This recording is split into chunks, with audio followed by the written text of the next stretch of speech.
वहाला भाई बहन, अॼु पां गीत शास्त्र जो पुस्तक तंहिंजो 115 अध्याय ने तंहिंजी पहली 6 कलमूं पहला सुणंदासीं। त सुणो गीत शास्त्र 115 ने 1 थी 6 कलम। हिते लिखियलु आहे कि हे यहोवा, असांखे न पण तोजी कृपा ने सत्यता जे कारणे तोजे ना खे महिमा मिले अहिड़ो कर। विदेशी अहिड़ो कुलाए चवनि था कि उन जो देव किथे आहे, पण असांजो देवता आकाश में आहे, जेको इन जी इच्छा में वो मन में वो ऊ मिड़े ऊ कीअं आहे। उन जी प्रतिमा ता सोन रुपए जी जाए, ऊ माण्हूअ जे हथ जो कमु आहे। उन खे मुंहुं आहे पण ॿोले नथी, उन खे अखियूं आहे पण ॾिसे नथी, उन खे कन आहे पण सुने नथी, नक आहे पण ऊ सूके नथी। पहली कलम में जणाए प्रमाणे सत्य ईश्वर के अंगत रीते जाणदल व्यक्ति ने प्रजा ईश्वर पर जो भरोसो ने विश्वास जाहिर करे थो ने तंहिं भेरो ईश्वर के विनंती पण करे थो कि हे प्रभु, तोजे ना जो मान महिमा थियो अहिड़ो करियो। ईश्वर के जेको अंगत रीते अनुभव कयो हुयो, ओळखियो हुयो, जेको ईश्वर जी दया नीचे जीवे था, कृपा नीचे जीवे था, ऊ ईश्वर जे महिमा ला जीवे था ने टाइम अचे तॾहिं जीरे ईश्वर जो महिमा थिए तंहिं लाइ ईश्वर के प्रार्थना कयूं था। हाणे गीत शास्त्र जो पुस्तक 115 अध्याय में ने तंहिंजी 2 कलम प्रमाणे सत्य ईश्वरનું અજાણ વ્યક્તિ का लोग हिन ईश्वर विषे सवाल पूछे था, आंजो तोजो ईश्वर किथे आहे। मित्र, मानव पंहिंजे जिज्ञासु स्वभाव जे कारणे अथवा ईश्वर आहे कि न इन जी साबिती मेળવેલા ईश्वर के नेरेला मंगे था। कां त ईश्वर विषे जो दावो करींदल के ऊ जणाए थो कि मूंखे ईश्वर वतायो ने आऊं उन ईश्वर ते विश्वास करींदो। ईश्वर आहे ने हिकिड़ा मात्र ईश्वर ऐं इन जी ख़ातिरी ॾिनल 2 कलम में जणायो हुयो कि ईश्वर आकाश में आहे, उन मिड़े कयो हुयो, उत्पन्न कयो हुयो। मित्र, ईश्वर आहे ने ईश्वर आत्मस्वरूप अदृश्य निरंकारी ईश्वर ऐं ईश्वर कोई जड़ क चेतन आकाशवाणी वस्तु न आहे। ईश्वर व्यक्ति आहे, ईश्वर नेरिए था, सुणे था, वो अधिकार हलाइए था, वो प्रेम कइए था, वो संभाल रखें था, वो मानव पाप जे कारणे दुखी थिए था ने ई ईश्वर कोई शक्ति न पण वास्तविक व्यक्ति आहे। अॻियां नेरियूं गीत शास्त्र जो 115 अध्याय ने 7 थी अहिड़ो कलम सुणो। उन खे हथ आहे पण उपयोग करे सघे नथी, उन खे पग आहे पण हले नथी, वरी पंहिंजे गले में जा आवाज़ कढे नथी। उन जा बनाईंदल ने उन ते भरोसो रखंदल मिड़े उन जहिड़ा थींदा। हे इस्राएल, तूं त यहोवा ते भरोसो रखजे, उन जो सहायकारी ने ढाल ईअं। हे हारून पुत्र ऐं ईश्वर ते भरोसो रखो, यहोवा जा भक्त ऐं यहोवा ते भरोसो रखो, उन जो ऊ सहायकारी ने ढाल आहे। यहोवा पांखे संभारियो हुयो, ऊ पांखे आशीर्वाद ॾींदा। इस्राएल पुत्र के ऊ आशीर्वाद ॾींदा, हारून पुत्र के ऊ आशीर्वाद ॾींदा। हे यहोवा जा भक्त, नंढे वॾे मिणी के ऊ आशीर्वाद ॾींदा। यहोवा आंजी ने आंजे छोकिरे खे वधारींदा ऐं आकाश ने पृथ्वी जे कर्ता यहोवा जा आशीर्वाद मेळवियो हुयो।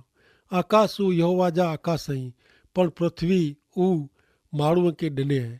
मरेला ने जेको क़बर में वञे वारा उन में जा जो कोई याह जी स्तुति भजन करे नथो, पण असीं अजनू सर्वकाल सुधी याह जी स्तुति भजन करीबो। यहोवा जी स्तुति करियो। 8वीं कलम खोटे ईश्वर जी पूजा भक्ति करे से पां उन जहिड़ा थी वञो था अहिड़ो जणाए में आयो आहे। प्रिय मित्र, ईश्वर जीराई ने तैला पांखे फक्त उन जो ज भजन करे जो आहे। कोरो कोई मरेल व्यक्ति कीअं बोले, कोरो ऊ ईश्वर भक्ति क स्तुति क भजन करे, त पोइ ईश्वर जीरी व्यक्ति निर्जीव स्थूल वस्तु जी पूजा भक्ति कहिड़ी रीते ने कीअं करी सघे।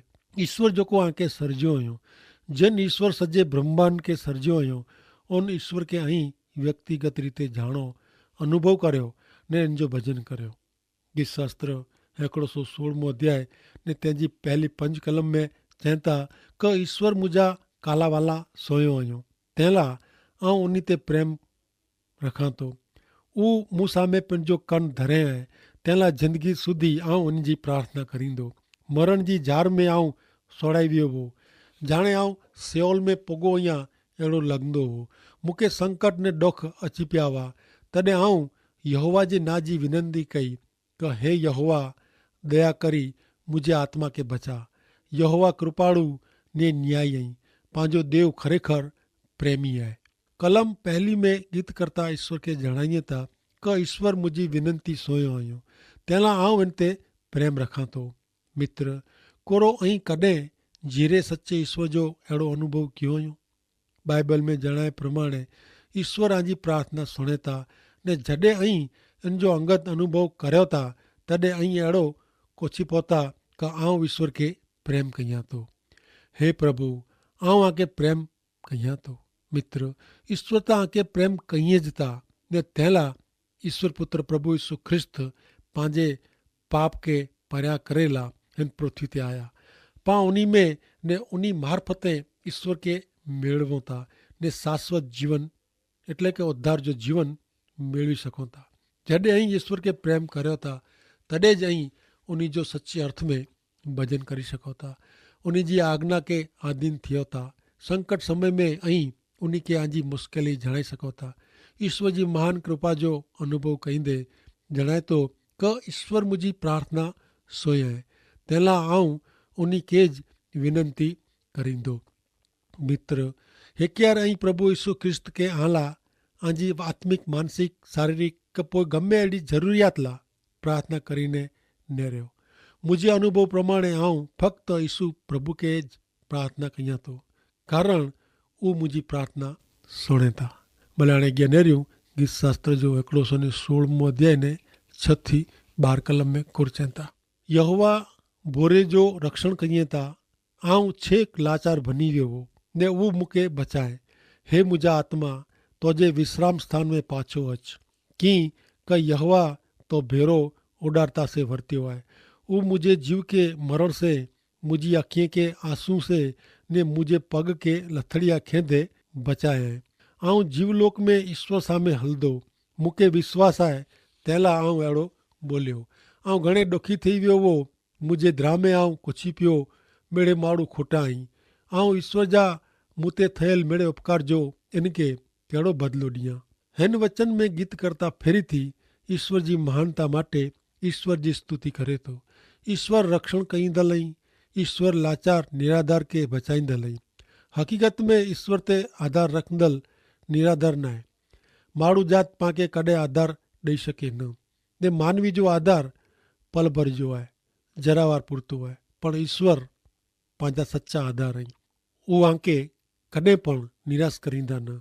उहे आंजी ज़रूरियातूं, हृदय जी इच्छा पूरी करींदा। ईश्वर जो अंगत अनुभव गीत करता के ने ईश्वर स्तुति ईश्वर जी आधीनता में जीवेला डोरवणी पूरी पाड़ीए था। मित्र, गीत करता कलम 12 में जणाइए था का आऊं ईश्वर के मूते करेल उपकार जो कोरो बदलो ॾियां। मित्र, ईश्वर के पंहिंजे पैसे जी ज़रूर न आहे, ईश्वर के मदद जी ज़रूर न आहे, ईश्वर के पां देह कष्ट कयूं इन जी पण ज़रूर न आहे। ईश्वर के पंहिंजे हृदय जी ज़रूर आहे। उहो इच्छे था क ऐं उन्ही के व्यक्तिगत रीते जाणो ने आंजी जीवन गादी ते वीरायो। ईश्वर आंजो हृदय मंगे था।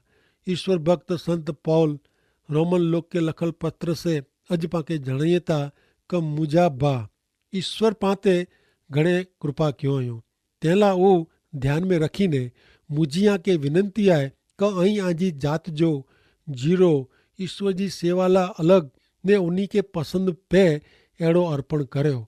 ईश्वर जो सच्चो भजन करे जी उज रीत आहे।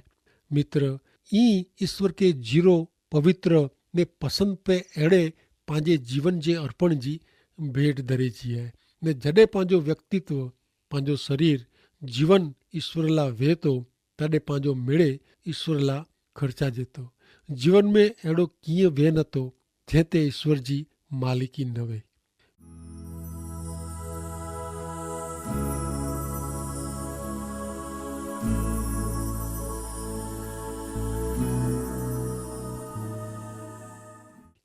भले हाणे नेरी वही गया 116 अध्याय ने तंहिंजी 13 થી 19 कलम में कुरो लखल है।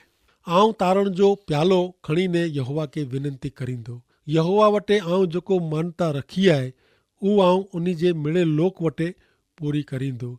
यहोवा जी नज़र में उन जे भक्त जो मरण क़ीमती आहे। हे ईश्वर, खरेखर आऊं तुंहिंजो दास आहियां, तुंहिंजो दास, तुंहिंजी दासी जो पुत्र आहियां। तूं मुंहिंजा बंधन छोड़े आहे। आऊं तो वटे स्तुति जा अर्पण चढ़ाईंदो। आऊं यहोवा जे नां जी विनंती करींदो। ईश्वर वटे आऊं जेको मानता गिड़ी आहे उहो आऊं इन जे मिड़े लोक वटे पारींदो। हे यरूशलेम, तो में यहोवा जे मंदिर जे अंगण में आऊं मानता चढ़ाईंदो। ईश्वर जी स्तुति करियो। हिन में ऊज बाबति जणाए थो कि उहो ईश्वर खे जीवन ॾेई पंहिंजी ख़ासी बाबतूं ॾेई ईश्वर जी स्तुति भॼन करींदो। उहो ईश्वर लाइ जेकी वचन ॾिने आहे उहो पूरा करींदो। नेरियो गीत शास्त्र जो पुस्तक तंहिंजो 170 अध्याय ने तंहिंजी पहली ने 2 कलम में कुर थियनि था। मिड़े विदेशी लोक यहोवा जी भक्ति करियो, सर्व लोक इनके वखाणियो। कीअं कि पाते इन जी कृपा घणे थी आहे। ईश्वर जी सत्यता सर्वकार टिके थी। ईश्वर जी भक्ति करियो। पहली कलम में मिड़े देश जातीअ के सच्चे ईश्वर के ओळखींदल मिड़े लोक के ईश्वर स्तुति करे जो आमंत्रण ॾिने में आयो आहे। कुलाए यहोवा ईश्वर जी स्तुति भक्ति मेड़ लोक के करे जी आहे। त पवित्र ग्रंथ बाइबल में इन जो जवाब ॾींदे जणाइए था कि ईश्वर मिणी जा उत्पन्न करता आहीं, जन्मदाता आहीं ने हीज ईश्वर सजी मानव जात जा उद्धार करता तारणहार आहीं ने तंहिंला हीज ईश्वर जो भजन ने आराधना करे जी आहे। प्रिय मित्र, सत्य जिरे ईश्वर जी ज स्तुति भक्ति थी सघे ने थी खपे। उहो ज हिकिड़ा मात्र सजी मानव जात जा ईश्वर आहीं। गीत शास्त्र जो पुस्तक 170 अध्याय ने 2 कलम में लिखल आहे कि पाते ईश्वर जी कृपा घणे थी आहे। ईश्वर जी सत्यता सर्वकार टिके थी। ईश्वर जी स्तुति करियो। मित्र, पवित्र ग्रंथ बाइबल में जणाए प्रमाणे ईश्वर जी कृपा मुक्तिदाता प्रभु यीशु ख्रिस्त मार्फते पाते थी आहे। यूहन अनुसार शुभ संदेश जे पहले अध्याय जी 14वीं 16 ने 17वीं कलम में ईश्वर जी कृपा किन मार्फते थी आहे उहो जणे में आयो आहे। शब्द मानव तरीके जन्मियो ने पामे वसियो। पिता जा हिकिड़ा मात्र पुत्र के शोभे अहिड़ो कृपा ने सत्यता से भरपूर अहिड़ो इन जो महिमा असी नहरियो। उन्ही जी कृपाज भरपूरी में जा उन्ही पाके मिणी के आशीर्वाद मथे आशीर्वाद ॾिनो हुयो।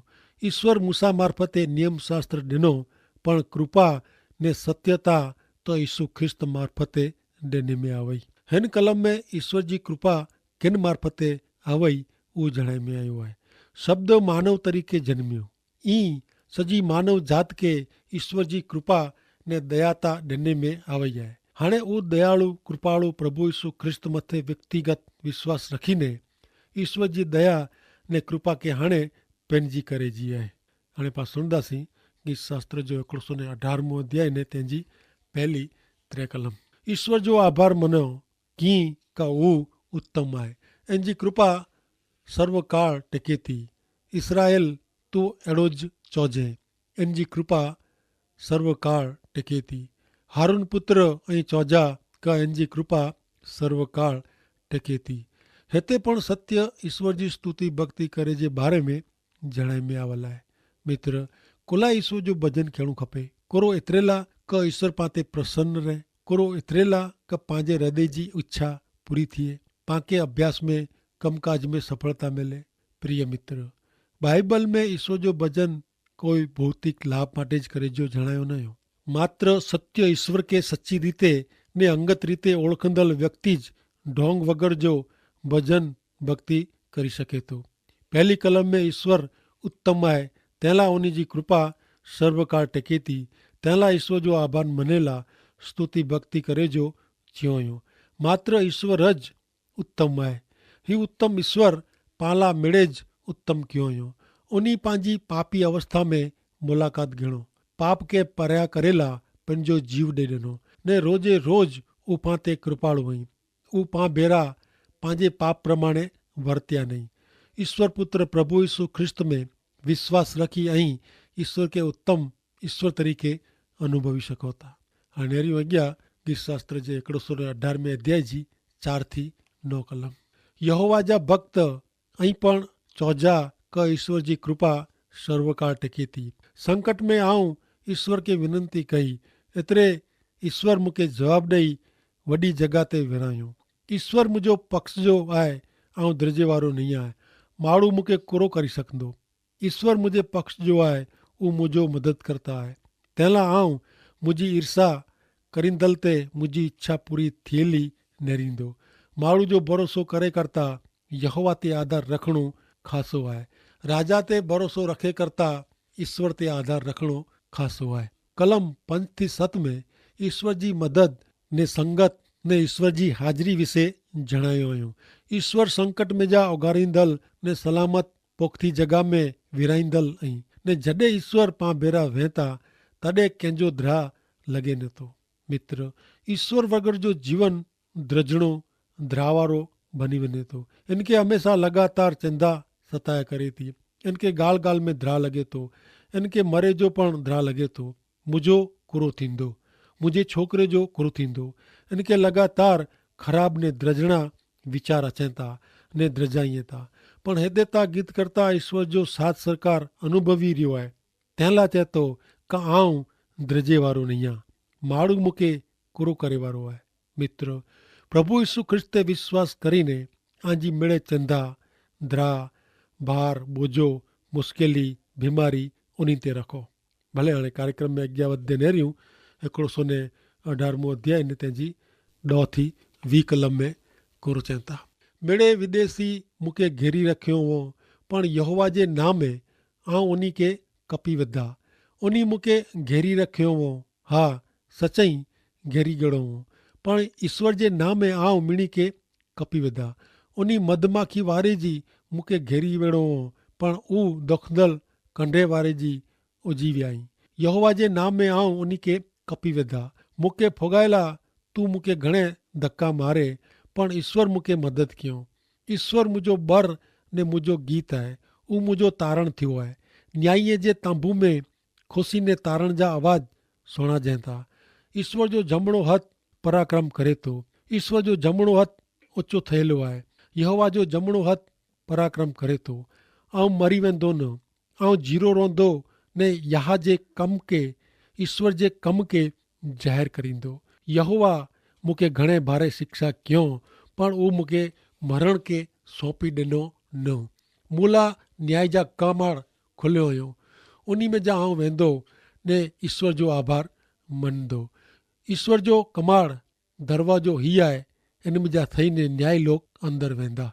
कलम 10-13 में गीत करता पंहिंजी ॾुखी संकट जहिड़ी हालत विषय जणाइनि था। ने मित्र, जो ई मुक्तिदाता प्रभु यीशु ख्रिस्त के हिकिड़े अपराधी तरीक़े जले में आया उन टाइम के यादि करियो। उनजी दशा अहिड़ी ज हुई। उहो दुश्मन घेरायला हुआ, उहो मधमाखी वारे जी दुश्मन से घेरायला हुआ, पण कुरो थियो। कुरो दुश्मन फाव्या ना। प्रभु यीशु ख्रिस्त जो ॾोख सहन करणो, क्रूस ते मरणो, उता मानव मुक्ति लाभो। 118 अध्याय 21-29 कलम।